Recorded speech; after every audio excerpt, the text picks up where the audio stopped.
we're going to start. The Steelers held their rookie mini camp this weekend, Ike. And I'm going to put this out there for our listeners and viewers. If you want over-analysis of practices where these rookies are just getting their feet wet in the league, this is not the show for you. But we're going to talk a little bit about it. It was nice to see Kenny Pickett and company get their first taste of what it's like to be Pittsburgh Steelers. Yeah, Kenny Pickett and company sounds ringing to my ears, right? And that looks like exactly what they've been doing between the receivers. George Austin and company, they say, hey, man, he can sling the ball. And that's exactly what his teammates are saying. But I've been knowing this since the Senior Bowl. That's exactly what his teammates are saying, Mark. So it's just fun, man. Like I say, my personal opinion, 7-on-7 has put receivers and quarterbacks way beyond their years. And you can just tell by the enthusiasm. You can just tell about how these receivers and how these rookies are coming into camp, even though it's an all-rookie camp. How they just coming into camp with a lot of confidence, Mark. Yeah, and I like to see that Kenny Pickett, there was a report over the weekend that surfaced that he got a call from Big Ben Roethlisberger. So he's got Big Ben's blessing now, too, as he goes into his rookie season. And we're going to be talking all off season long. Is it going to be Mitch? Is it going to be Kenny? But I like to see that he gets the blessing from Big Ben. He gets that call to continue that continuity, to continue that Steeler way. And it's just a start. Really, to me, the big takeaway from rookie minicamp is we know which numbers some of these players will wear as Pittsburgh Steelers. But, you know, everything that's seen, like it's crazy because we're going to get into, you know, that regular minicamp and OTAs and training camp's going to be here soon enough. But certainly exciting to see a first look of Kenny Pickett in a Steelers practice jersey. Yeah, I mean, I think one of my former colleagues said, man, he don't trust a quarterback who wears gloves. And he should have watched Big Ben and Kurt Warner because them boys got Super Bowls. Brady, well. too. Brady, three of them about to be in the Hall of Fame. Two of them, for sure, Kurt just made the Hall of Fame a couple of years ago.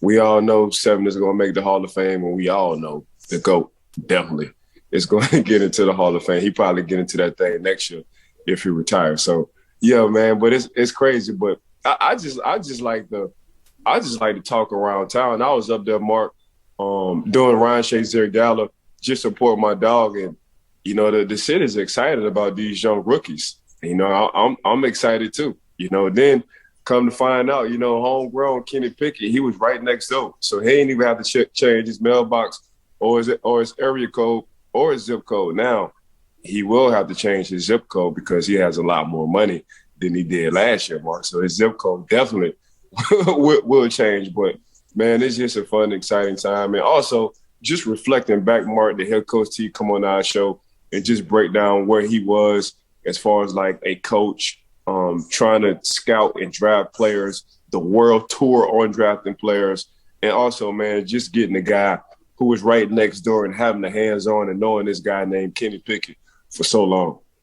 That's one thing I wanted to ask you about on today's show, Ike, is a lot is made, particularly at the quarterback position, of the leadership ability, because there's more to the quarterback position than just having a cannon arm or being able to make plays with your legs and having athletic ability. But we could talk about the leadership that happens over time with players in the league. It's not going to happen instantly with a rookie. But the question I wanted to ask you, Ike, because you played all 12 years with the Steelers, you played all 12 years with Troy Polamalu, how important is it to establish a rapport of the players with the players in your same draft class? Oof. I mean, that's your brother. Yeah, y'all, it's like another birth. You know what I'm saying? You came, y'all from the same mom. That's how you look at it. From the same mom, now we're going to the same city. You know, that city becomes your mom. So it's just one happened to be in the first round. I happen to be in the fourth round. And to this day, and we talking about damn near 20, 21 years later, Troy and I, you know, we brothers. That's just because we shared the same suite. We shared the same hotel room when it came down to us being rookies. We shared the same training camp suites when it came down to us being veterans.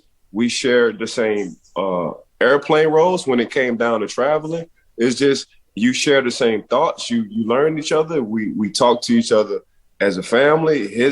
My son called him uncle. His kids call me uncle. So that's his wife calls me brother. Like, it's just, that's just what it is. You just grow, and being 12 years and being successful makes it even better.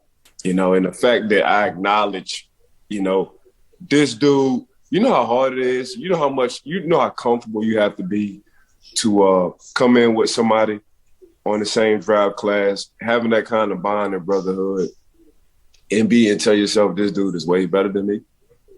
Like, when I saw TP, I said, oh yeah, this dude way better than me. He all the way different. You know what I'm saying? But you can't say that about a lot of people. But as soon as I saw TP on that field, I said, man, he's a walking Hall of Fame guy. And you just know it, Mark. But for me, man, it's the embracing of the city. When you come into the same drive class, man, that's like that's another brother.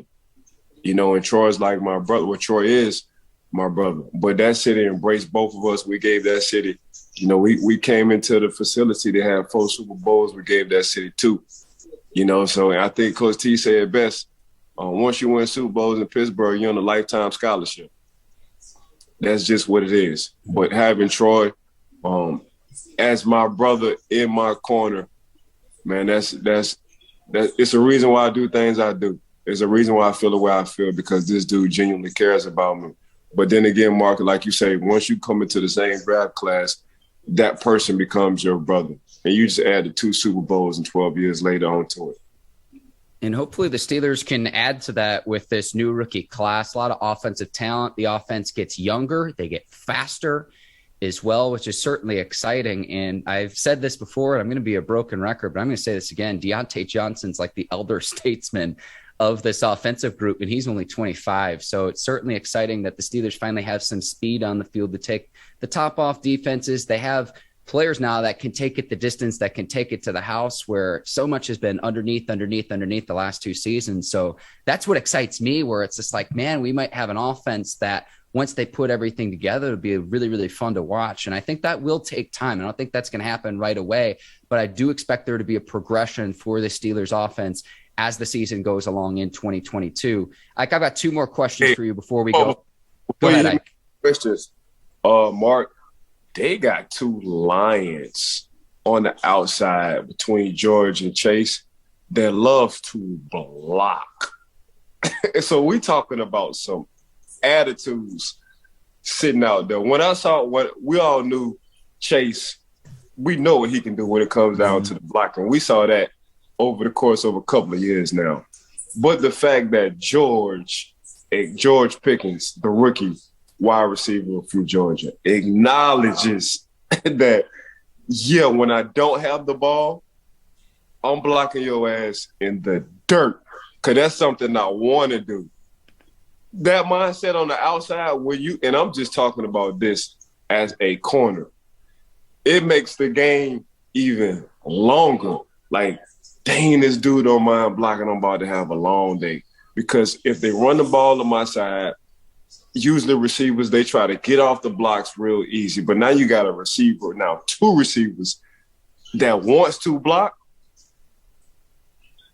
You doing stalk drills in training camp. You doing stalk drills in practice before you play the Pittsburgh Steelers. Because now these cornerback coaches already know, but they got 2 dogs sitting on the outside, and all they want to do is block your butt all the way into the end zone or put you in the dirt. So we got to do these stalk drills before we play this Pittsburgh wide receiver core. And that's just something that stuck out on my mind, but I just had to say.